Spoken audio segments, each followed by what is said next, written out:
Well, what's he trying to do? He's heard it rumored that the Earth is round and is attempting to walk to the Indies, the idiot. It's not round, it's flat. The idiot? There are some famous geographers and mathematicians who also believe the Earth is round. It isn't round, it's flat. Do you recollect that letter we had from, what's his name, Christopher Columbus, who wrote claiming that he could, by steering a westerly course, reach the Indies? It's flat. I'm greatly tempted to endow the venture. Our country could not afford the risk of such an enterprise. Columbus. The man's the laughing stock of the court of Spain. Who knows?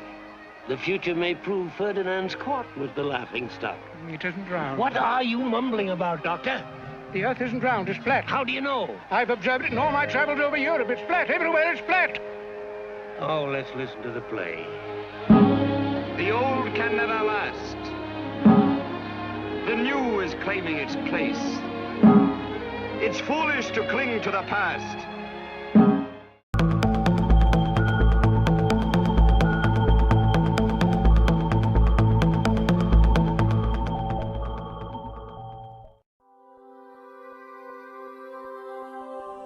Ladies and gentlemen, welcome back to another video here at my channel, Jesus Truth. Thank you very much for stopping by. So, I have another amazing documentary for you guys. This one called Jesuits Erasing the Flat Earth.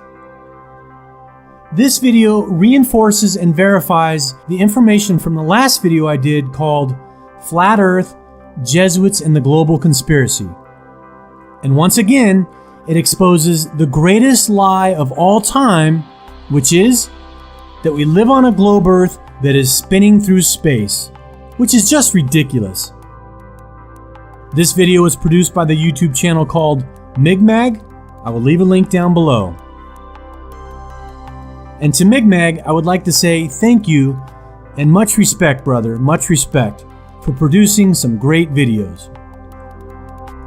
So without further ado, sit back and enjoy the truth, and I will see you next time. God bless.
This is Johnny Cerrucci with another Migmag special report. For 1,000 years, from roughly 500 AD to 1500 AD, the civilized world was controlled by Rome, but not military Rome, religious Rome. The Roman Empire had mutated from a military power into a religious one, co-opting the beliefs of Christianity and mixing them with ancient Egyptian, Greco, and Babylonian paganism. Christian doctrine that came directly from Jesus Christ and was transcribed in the Bible stated that each individual had the liberty and independence to govern their own salvation by cultivating a personal relationship with Jesus Christ. The new religious Roman Empire insinuated herself in between Christ and the believer and said if you wanted to have your soul saved, you had to rely on the priests, bishops, and cardinals of Rome. This was the worst kind of slavery because it was a slavery of disinformation. Now and again, sincere Bible-believing Christians like the Waldensians of the Alps, the Albigensians, Jerome of Prague, John Wycliffe and his Lollards, Jan Hus of Bohemia, would rebel against this Roman rule and show Christians that Vatican doctrines claiming that you needed Rome to ensure your salvation were contradicted by the Bible. As a result, the papacy strictly forbade Bibles to be placed into the hands of the common person, and only allowed Jerome's Latin Vulgate to be handled by clergy. Men like John Wycliffe painstakingly translated the Vulgate into the language of the people. For Wycliffe, it was English. English Bibles were then slowly and carefully copied and handled by Wycliffe's followers, who handed them out to and taught the people. In response, Roman authorities captured Wycliffe's followers, called Lollards, tied their Bibles around their necks, and burned them alive. It's what so-called Christian Rome did to all of her enemies, including Jerome of Prague and Jan Hus. John Fox's Book of Martyrs, originally titled Acts and Monuments, is completely filled with examples of Catholic authorities torturing and murdering Christians. And when a Lollard was burned with a Bible hanging around his neck, it was a terrible loss, because not only were Christians being burned alive, but hand-copied Bibles were irreplaceable. But in 1517, a new rebel stepped up, an Augustinian monk from Germany named Martin Luther. Luther was furious that Pope Leo X, Giovanni de' Medici, from the powerful Medici family who helped to rule the world then and including through to today, had sent their attack dogs, the Dominicans, to cheat the common people out of their money by claiming they could buy what is called an indulgence, which is basically a receipt of forgiven sin. By paying money to indulgence peddlers like Johann Tetzel, poor Christians believed that they had some of their sins forgiven.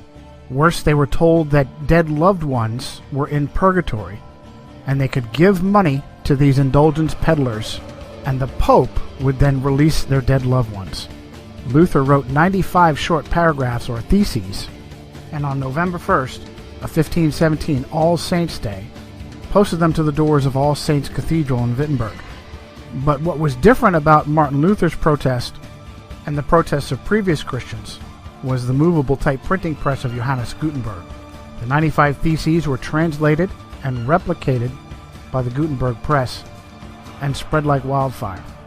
Martin Luther instantly shot to number 1 on the Vatican hit list. Now remember, he was an Augustinian monk, but that didn't matter. He was waking people up and freeing them from the Roman chains, and for that he needed to be stopped.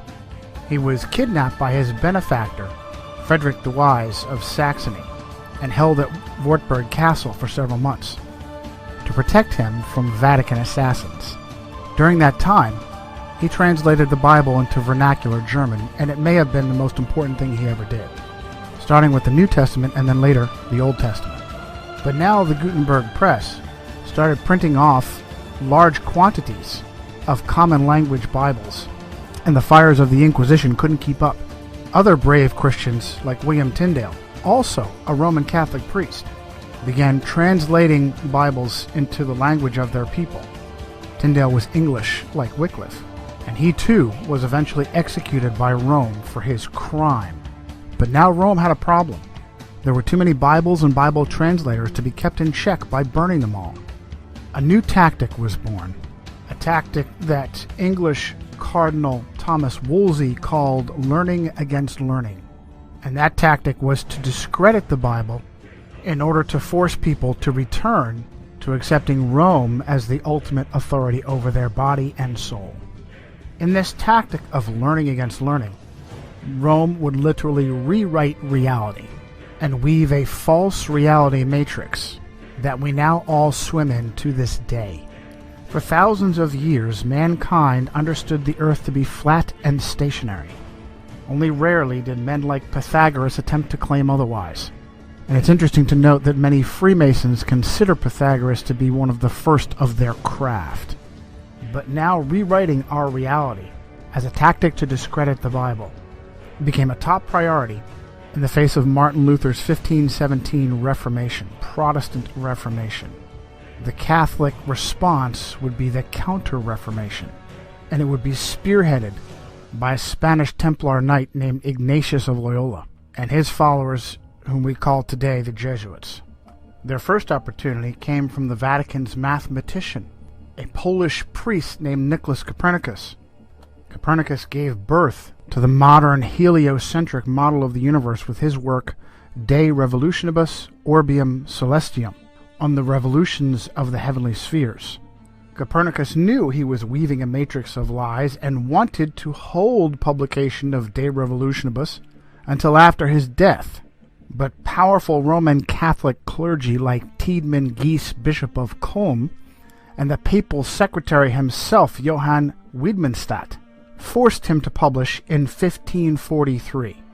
The facts that Catholic clergy forced Copernicus to publish, or that Copernicus was the Vatican mathematician, or that he received his doctorate in canon law from Bologna University. Canon law are the precepts by which Rome governs nations. Adam Weishaupt was a doctor in canon law.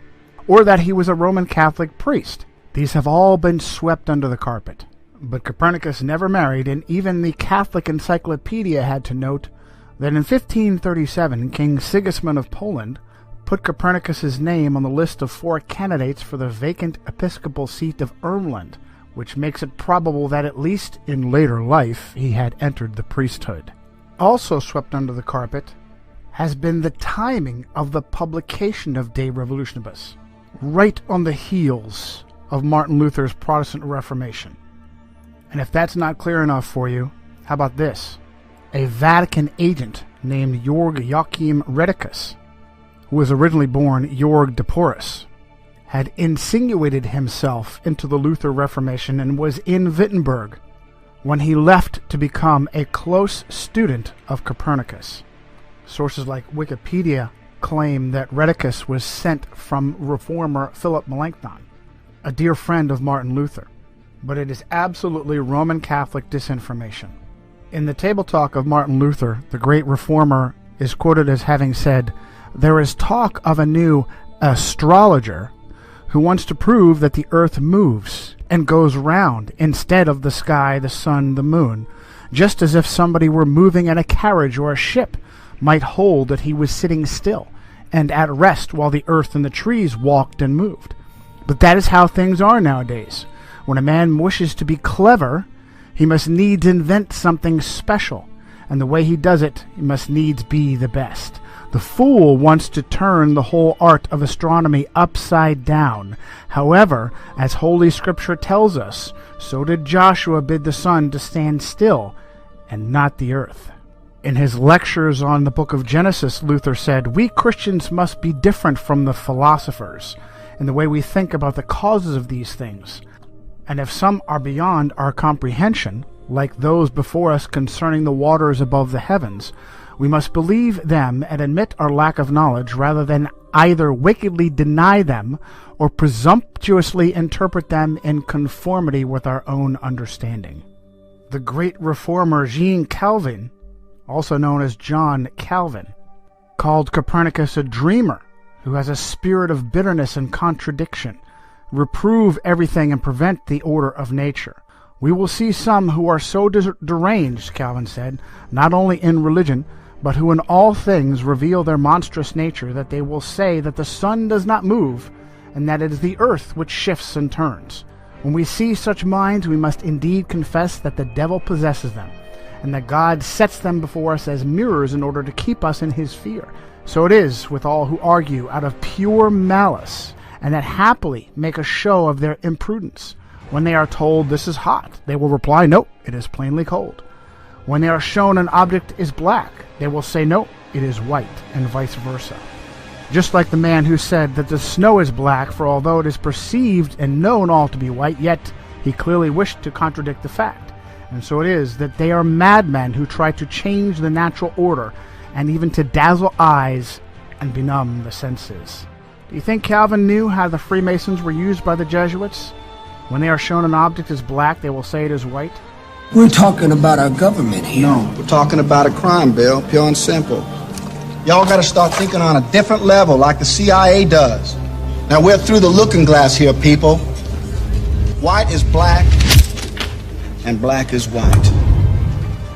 Very quickly, Rome jumped upon this new model of the universe, and Jesuits like Christopher Clavius used Copernicus and his work to fabricate the Gregorian calendar, the calendar we all use.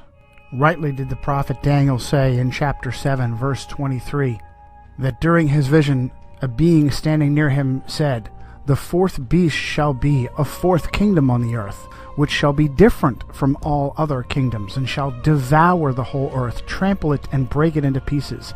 The 10 horns are 10 kings who shall rise from this kingdom, and another shall rise after them.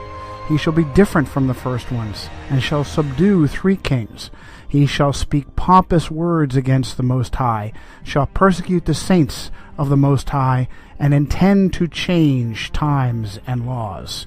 And the saints shall be given into his hand for a time." Very quickly did Rome and papal agents like the Jesuits begin to push this new cosmology. She took over astronomy and either pushed out or killed off anyone who contradicted the idea that the Earth was a globe spinning in space and revolving around the sun. Even those that met her halfway didn't keep her happy, and she dealt with them as well. Teague Ottenson Brahe, whose nickname was Tycho, accepted the idea that the Earth was a globe spinning in space, but still believed that his own observations and data proved that the Earth was the center of the solar system and not the sun. This is known as geocentrism. Tycho wanted to follow in the steps of Martin Luther and studied at the University of Wittenberg, but was forced out by the plague. Brahe's life appeared to be frequently in danger, and in 1566 he lost a large portion of his nose in a duel. He was 20 years old at the time. He later died under mysterious circumstances at the very young age of 54. One of those who claimed it was simply an illness, a bladder infection contracted during a banquet in Prague, was his understudy Johannes Kepler. Kepler was a German astronomer and supposedly a Lutheran, yet he had an intimate relationship with Jesuits. In 1597, Archduke Franz Ferdinand II of Austria banished all Protestants, good Roman Catholic that he was, and Kepler fled to Hungary. But the Jesuits intervened and convinced Ferdinand to allow him to return. Kepler grew up with a Jesuit uncle under the same roof of their house in Wilderstadt. Uncle Sidaldus was a Jesuit astrologer who also kept a wife. Upon the unexpected death of Tycho Brahe, Holy Roman Emperor Rudolf II immediately promoted Kepler to replace him as imperial mathematician, and Kepler very quickly went to work, rewriting all of Brahe's observations to be interpreted as heliocentric and not geocentric. In a paper titled Kepler's Relation to the Jesuits, Dr. Jörg Schuppner at the University of Leipzig noted that it is well known that the order of the Jesuits was the most important and the most active Catholic order in the field of science during the 17th and 18th centuries. One field of particularly intensive successful study carried out by the Jesuits was astronomy. Many of their names are associated with the important discoveries in the history of astronomy, such as the discovery and mapping of moon craters. It is nearly impossible to list all the names of those who made serious contributions as astronomers or mathematicians. One aspect of the considerable role the Jesuits played in the history of astronomy was their support of Johannes Kepler. Some of them stood in extensive correspondence with Kepler. Now, it was obvious to protesters like Luther and Calvin that something fishy was going on in Rome, and the papacy needed plausible deniability while she rewrote our reality. That propaganda was presented by Italian astronomer and mathematician Galileo Galilei, and it's absolutely fascinating what user-edited Wikipedia says. In the entry for Galileo Galilei, under the subtitle Galileo, Kepler, and Theories of Tides, Cardinal Bellarmine had written in 1615 that the Copernican system could not be defended without, quote, a true physical demonstration that the sun does not circle the earth, but the earth circles the sun. Galileo considered his theory of the tides to provide that required proof of the motion of the earth. Now, there's no link on the name Cardinal Bellarmine, which is unusual for Wikipedia. Maybe that's because Cardinal Bellarmine was Robert Bellarmine of the Society of Jesus. one of the most powerful Jesuits of his time, who was canonized as saint in 1930 and named a doctor of the church. What's more, it is ludicrous to imagine that the Earth's supposed large mass doesn't pull the moon and crash into it, and instead the magical force of gravity holds it stationary. Even more ridiculous is the idea that the moon affects tides by pulling on the water. Again, the magical, mystical force of gravity is blamed. South African author Thomas Winship wrote in 1899 his book Zetetic Cosmology. If the moon lifted up the water, it is evident that near the land the water would be drawn away and low instead of high tide caused. Again, the velocity and path of the moon are uniform, and it follows that if she exerted any influence on the Earth, that influence could only be a uniform influence. But the tides are not uniform. And Winship uses examples from South Africa. At Port Natal, the rise and fall is about 6 feet, while at Beira, about 600 miles up the coast, the rise and fall is 26 feet. This effectually settles the matter that the moon has no influence on the tides. But Protestant reformers were on to Rome. She knew she needed a smokescreen, and she provided it. Suddenly, history was rewritten, and rather than pushing with her own agents, like Copernicus, Kepler, Galileo, and others, to rewrite our cosmology, suddenly the papacy was a defender of the flat earth. Well, just look what they did to poor Galileo. Let's do. Supposedly, Galileo was tried for heresy at the hands of that evil flat earther, Jesuit Robert Bellarmine. He bravely stood by his guns and humiliated the church with a heliocentric spinning ball earth. What happened to Galileo Galilei? Well, for the last few years of his life, he was put under house arrest. Have you read anything about the Inquisition?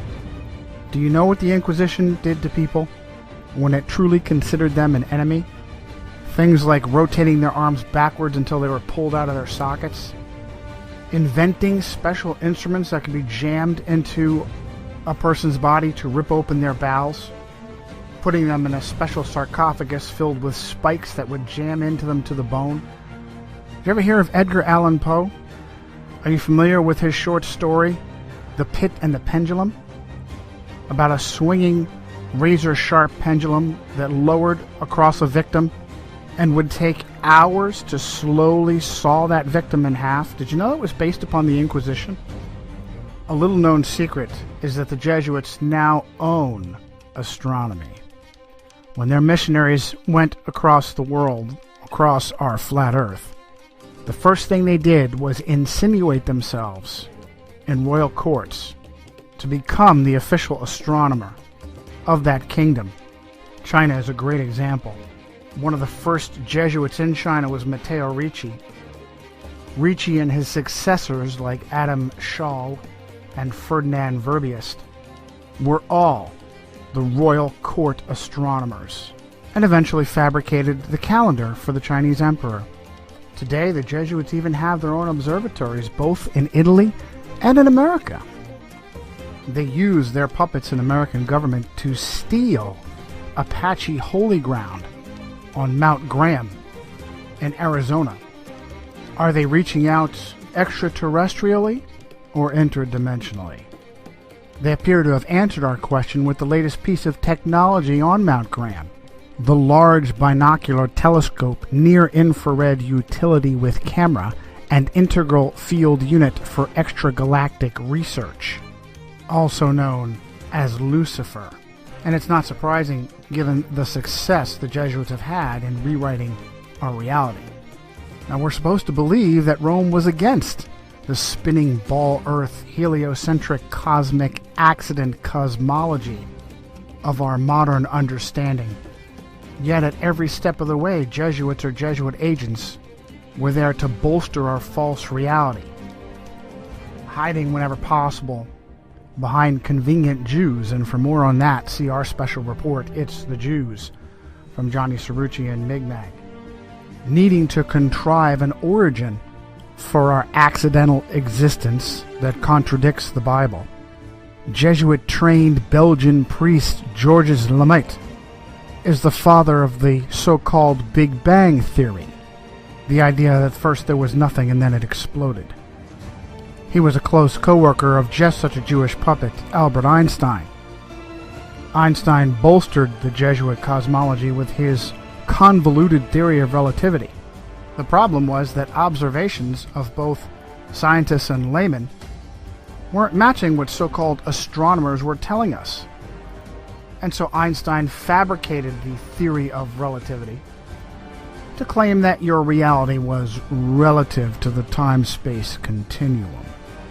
It is purposefully almost impossible to understand. You're just supposed to trust science and astronomy. The Jesuits then jumped on with dinosaurs and Charles Darwin to claim the Earth is billions of years old. And wherever Darwin's theory of evolution had holes, Jesuits stepped up to fill the gap. Jesuits like Pierre Teilhard de Chardin, the father of the New Age. After fabricating the ape-like pre-humans that we supposedly came from, even students of evolution became concerned that there was a, quote, missing link between primitive apes and modern humans. A discovery was made in 1912 to bridge that gap. Having been found in Piltdown, East Sussex, England, it was named Piltdown Man. Unfortunately, it was also found to be a hoax. The skull of a small human with the altered mandible and teeth of an orangutan. Sometime later, paleontologist Stephen Jay Gould uncovered the father of that hoax, a Jesuit priest named Pierre Teilhard de Chardin. There are many such examples in archaeology and paleontology, and yet no one asks, why would so-called scientists be fabricating evidence? The goal was to discredit the Bible, and it has been resoundingly successful. Without the spinning ball Earth, Darwinian dinosaur cosmic accident, the Bible is a science textbook.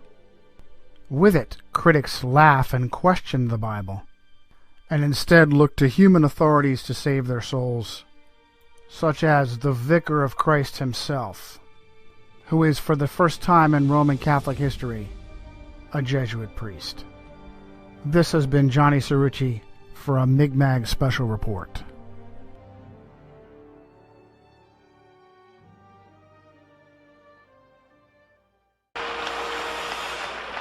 We choose to go to the moon in this decade and do the other things, not because they are easy, but because they are hard. Because that challenge is one that we're willing to accept, one we are unwilling to postpone, and one we intend to win. Drink the astronauts took to the moon. Astronauts to the moon. Fly me to the moon, let me play among the stars. Let me see what spring is like on Jupiter and Mars. Let rain pour, let rain pour, let rain pour, let rain pour, let rain pour, let rain pour, let rain pour, let rain pour. Fill my heart with song and let me sing forevermore. You are all I long for, all I worship.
I know there's a strategy. I know you're coming back with reinforcements, something. I know there's a plan. You can tell me no other human will ever know. There is no plan.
We would never end the ship. We designed the damn thing, didn't we?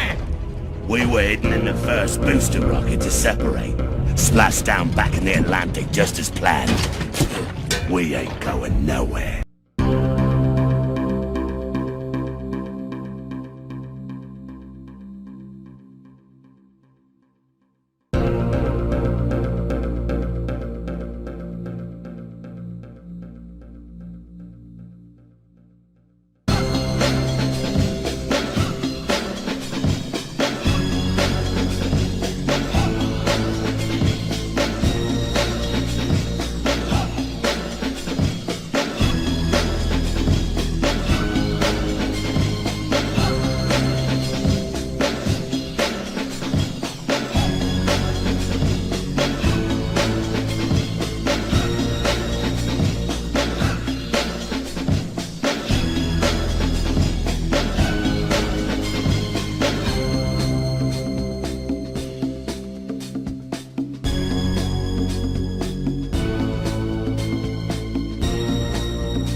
Construct is echoed through all corpus of the system. It's everywhere we look, this construct stares back at us.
ashes, we rise up. We had Ash Wednesday. We want to rise up with Jesus at Easter. And I believe that there'll be some rising from this dying.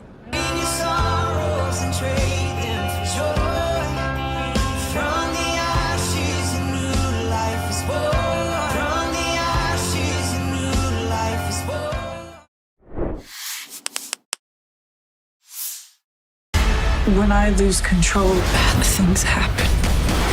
But it feels good.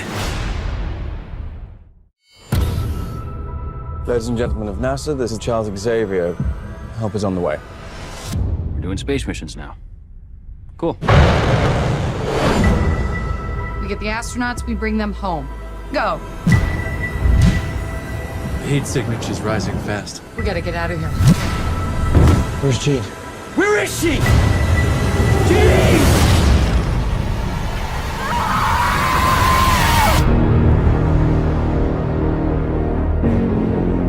She should be dead. Did you hear what the kids are calling you? Phoenix. Hello, Jean. Who are you? The better question is, who are you? Something's happening to me. When I lose control, bad things happen.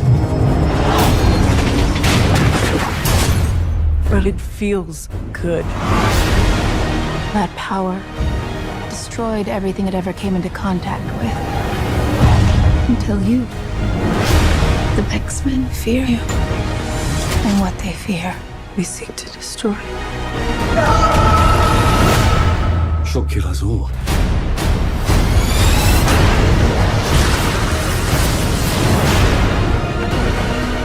The girl dies. She's still our friend. She's not Jean anymore.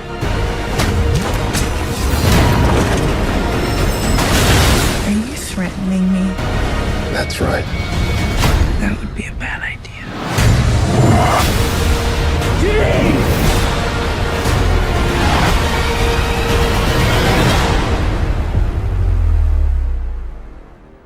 The notion of UN headquarters being a city within a city reminds me of how the Vatican is also a city within Rome. I like to refer to this as a nested city or fractal structure. I was fascinated to discover that the Italian government donated an Arnaldo Pomodoro sphere-within-sphere sculpture to the UN in 1991. The golden ball beautifully represents the concept of a city within a city. The internal structures seem to me like buildings and streets on the inner surfaces of the spheres. I'm intrigued because I've seen 3 other similar sculptures in locations significant to my research. Pomodoro made a series of 6 spheres within spheres, scattered around the world. Significant sphere-within-sphere locations are the Hirshhorn Museum and Sculpture Garden in D.C., very close to the Capitol building, the De Young Museum in San Francisco, and in the Vatican's courtyard of the Belvedere. United Nations headquarters, which was built in 1945 and financed largely by John D. Rockefeller. Inside UN headquarters is an ominous meditation room. The custodian of the meditation room is Lucis Trust Company. At one time, the Lucis Trust was located at 666 United Nations Plaza and was formally named Lucifer Publishing Company. The Rockefeller-funded UN meditation room is 33 feet long and 18 feet wide. 18 feet is 6 plus 6 plus 6. The small, dimly lit, windowless room was built in the shape of a pyramid that is laying on its side. At the center of the room is a 4-foot-high, black, casket-shaped stone slab which weighs 6.5 tons and is extremely magnetic and rests on a concrete pillar. The pillar descends beneath the floor into the bedrock and taps into the Earth's hyperdimensional energies to induce a state of altered consciousness. Not far from the meditation room is the United Nations Security Council chamber. This is the emergency room of the UN, where the world leaders meet when there is a threat to peace. They decide the fate of nations. Even though Israel has over 200 uninspected nuclear weapons and has violated dozens of resolutions, no sanctions are ever imposed because of the United States' veto powers. Notice the giant mural that towers over the Security Council room. The central focus of the UN mural is the phoenix bird that has risen. The phoenix bird is a symbol of Lucifer. Egyptians believed that the phoenix symbolized a god who rose to heaven in the form of a morning star like Lucifer after his fire immolation of death and rebirth. Notice that the phoenix bird is not standing above his own ashes. He is standing above his old skin. Like a snake, he has shed his old skin and is revealing himself as God at the center of the mural. At the top left, there is a church steeple without a cross. The missing cross symbolizes the death of Christianity. Below, a woman receives the rays of the sun god, while the man in front of her plays Pan's flute. To their right are two pyramid symbols and people joined together by a long blue serpent-like cloth. Below the risen phoenix, a sword is driven through a dragon beast. This represents the killing of old beliefs and religions that depicted Lucifer as a beast. The New World religion worships him as beautiful. Behind the phoenix, the ghostly figures of the walking dead are stepping into a void. They symbolize depopulation.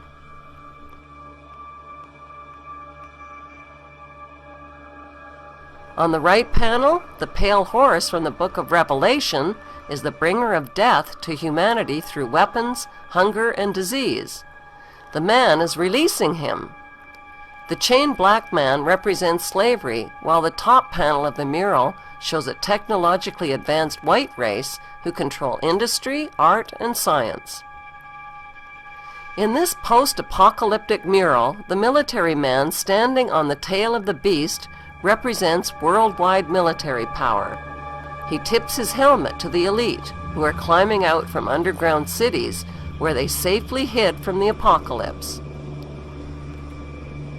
In the main oval panel above the phoenix bird, a woman is holding flowers.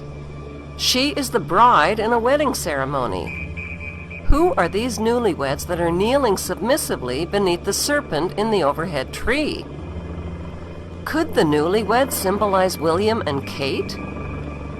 The serpent in human form is tempting the little girl Eve, who accepts the apple.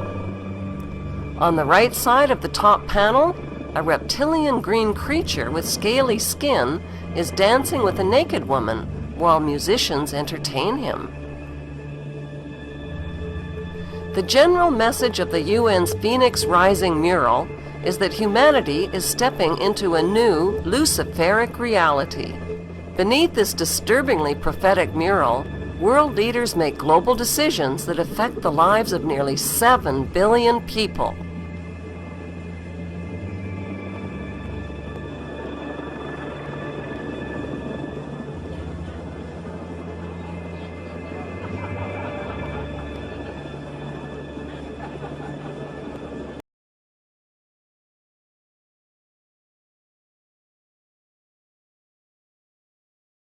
So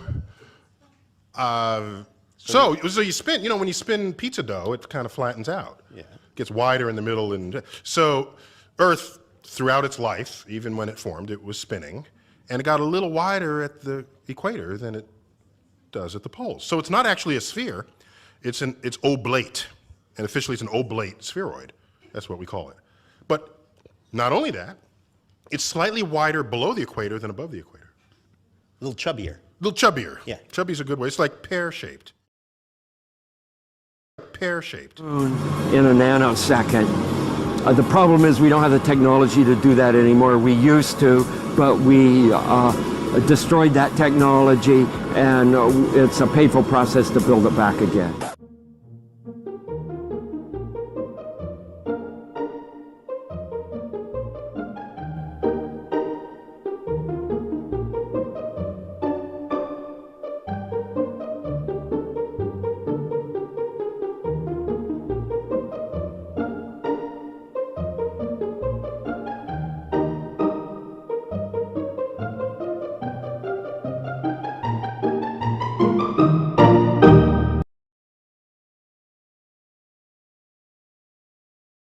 You know, if these guys were around when Columbus set sail, they'd be charter members of the Flat Earth Society.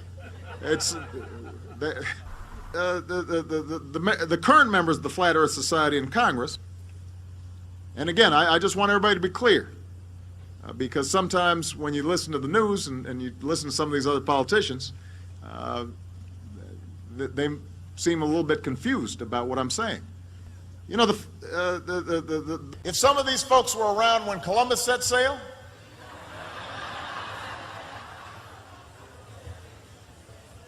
they must have been founding members of the Flat Earth Society. They would not have believed that the world was round. If I say that the world is round and someone else says it's flat, that's worth reporting. But you might also want to report on a bunch of scientific evidence that seems to support the notion that the world is round. We don't have time for a meeting of the Flat Earth Society.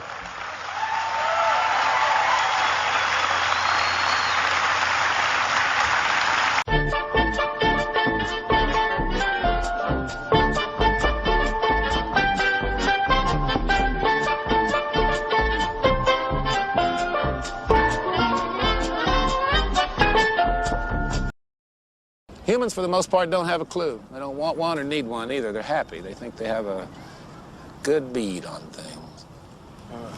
Well, why the big secret? People are smart. They can handle it. The person is smart. People are dumb, panicky, dangerous animals, and you know it. 1,500 years ago, everybody knew the Earth was the center of the universe. 500 years ago, everybody knew the Earth was flat. 2 cell phones, after all. What? Right before your surgery, I asked if you had packed your cell phone, and you said, which one? When? Skylar, I was medicated. I mean, I could have said the world was flat. You know what I think? I think you accidentally told the truth. The pitcher, steroid Santa Claus, kicks and deals. It's a long fly ball going back, and the ball shatters the sky, bringing the ocean itself down into the stadium. Oh, Simpson just broke this dream's reality wide open. Están planteando evacuar toda la ínsula. Varias personas y comunicamos están planteando evacuar toda la ínsula. Varias personas. Ladies, I'm bringing the peace.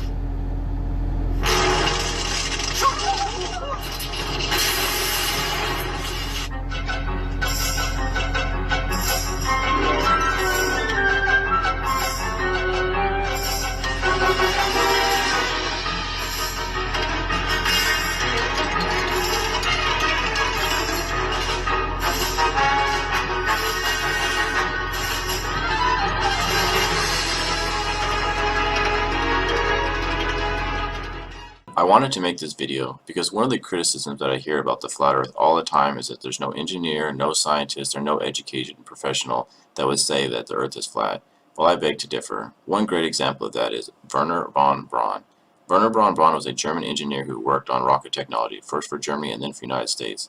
This guy is known as the father of NASA. Wernher von Braun was one of the most important German weapons specialists to work on rocketry and jet propulsions in the United States after World War II. He disapproved of military use of the rocket and surrendered willingly to American troops in 1945, eventually becoming technical director of the U.S. Army Ordnance Guided Missile Program in Alabama. He was also chiefly responsible for rocketry for the nation's space program. So the father of NASA, the guy that was originally trying to get into space, what does he have to say about the flat earth? Well, let's look at his tombstone, the only thing that he'd be able to leave for the whole world to see. Wernher von Braun, 1912 to 1977, Psalms 19:1, 19:1, 19:1. Alright, so why does the father of NASA, an engineer, have a Bible verse on his tombstone? Well, let's see what 19:1 has to say. If you look at the NIV version of the Bible, for the director of music, a psalm of David, the heavens declare the glory of God, the skies proclaim the work of his hands. Well, this doesn't tell us too much, but if you actually look at the real Bible, the King James Bible, the received text, to the chief musician, a psalm of David, the heavens declare the glory of God, and the firmament sheweth his handiwork. So why would the father of NASA have on his tombstone talking about the firmament? I mean, he's trying to leave breadcrumbs for the world to see. He can't go out and say it and publish it. It would be completely destroyed. His work would be completely destroyed anyway, so this is the only way he'd be able to let us know. And he's trying to let us know. There's lots of people in the past that have paid the ultimate price to try to let the world know that the earth is flat. And a lot of people just dismiss this as nothing. But if you guys would just, get out of your echo chamber and do some of your own research and try to see for yourself, I think that the Lord will really reveal what the truth is. Although we weren't able to shatter that highest, hardest glass ceiling this time, thanks to you, it's got about 18 million cracks in it. Up and you start to see the obvious. Life is just a lie and this whole world ain't what we thought it was. NASA's missions to the moon were never completed. They just filmed them in a room and people believe it. I used to wonder what it's like to be an astronaut. Now when I see them acting, I can't help but to laugh a lot. They give us cartoons and they claim that we live on a ball, but it's flat and it's not moving or spinning at all. Why you lying to us, man? That's something that we want to know. After that you're gonna have to pack up all your stuff and go.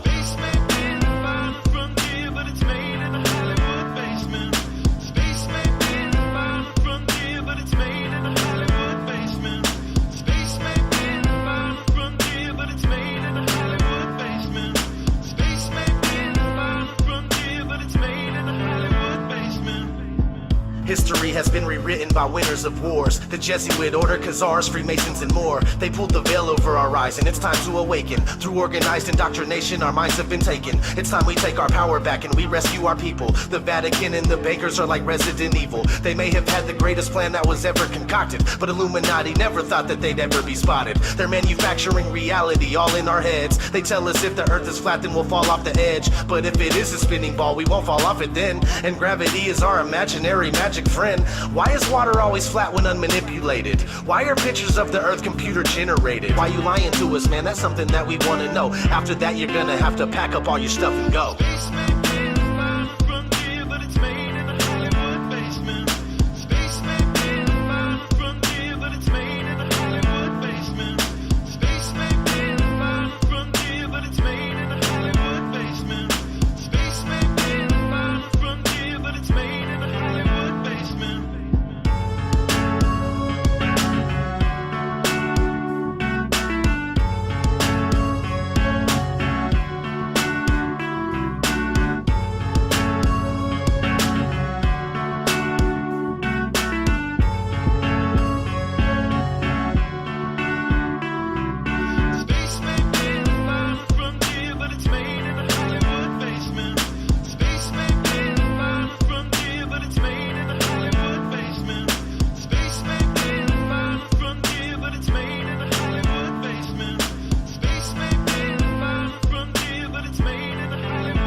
Dear NASA, it's becoming 100% crystal clear that you and the other space programs that are in operation are connected and are deceiving the entire world. More and more people are waking up every single day, and we are now able to see right through you.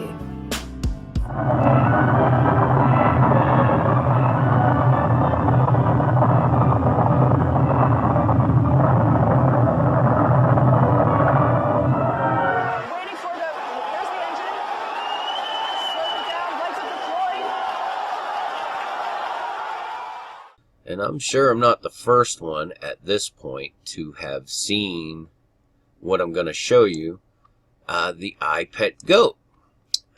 Pretty much everybody in the world has probably seen this, but I made videos, I don't know, a year or two ago, showing this particular scene and seeing this as the collapse of the, quote, Christian church as the world knows it.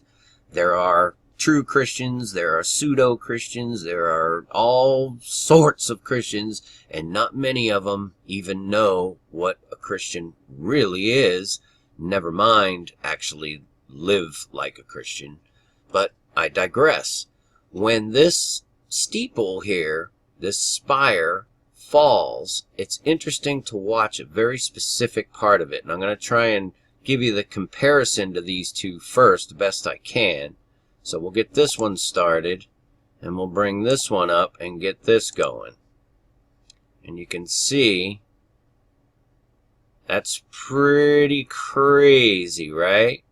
But if you continue watching this one, the iPet goat, this is amazing, because right as the spire's falling, you see this cross? This is the main cross on this cathedral.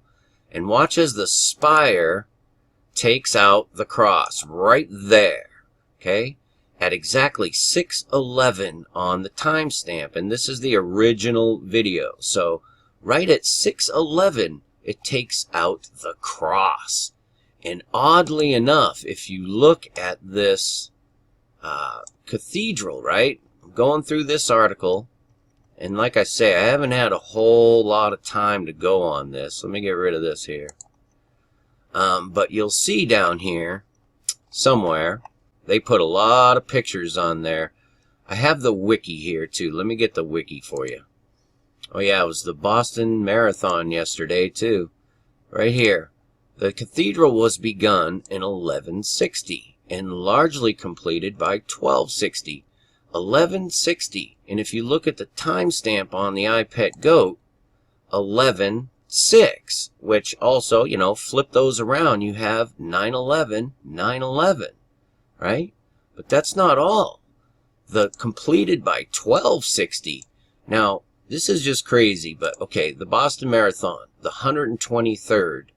I was kind of focusing on that yesterday a little bit because, you know, I'm from Boston, blah, blah, blah. The Boston bombing, all those things that happened. And so the 1, 2, 3. But the other day, someone had mentioned to me about the black hole. They referred to it in a comment, and it caught my attention as perhaps representing the red dragon. The red dragon in Revelation 12:3. The 123rd Boston Marathon, which just, these are the way these things click with me. 12:3. So appeared another wonder in heaven, and behold, a great red dragon. Now, I'm just kind of running off of what's given me here, but this is very interesting, because the 1260 days, or years, 1260 rather, when it was completed, if you continue reading Revelation 12, you get down to Revelation 12:6, as in 1260, and the woman fled into the wilderness, where she had a place prepared of God that she should feed her there 1,260 days. 1260 and 1260 on the cathedral. So I just keep seeing these things, and at the same time, there's so many things to take into consideration here. At the same time, you know, yesterday, they were actually in Israel, and again, you got to bear with me finding these things, because I'm just not set up right now, you know what I mean? In Israel, though, they slaughtered a goat. I mean, by the whole temple rules and all this stuff. Here we go. This is no lie. Passover sacrifice, and they do it like 4 days before Passover. I just find that to be very strange. I don't know. What do I know, right? The goat was prepared and roasted, burnt. So they sacrificed and burnt a goat at the same time that this cathedral was being burnt, right?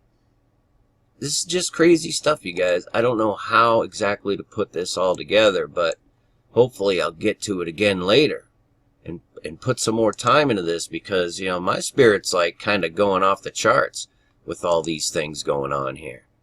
But it's all right there. And it's funny, I pet goat, and they slaughtered a goat, right?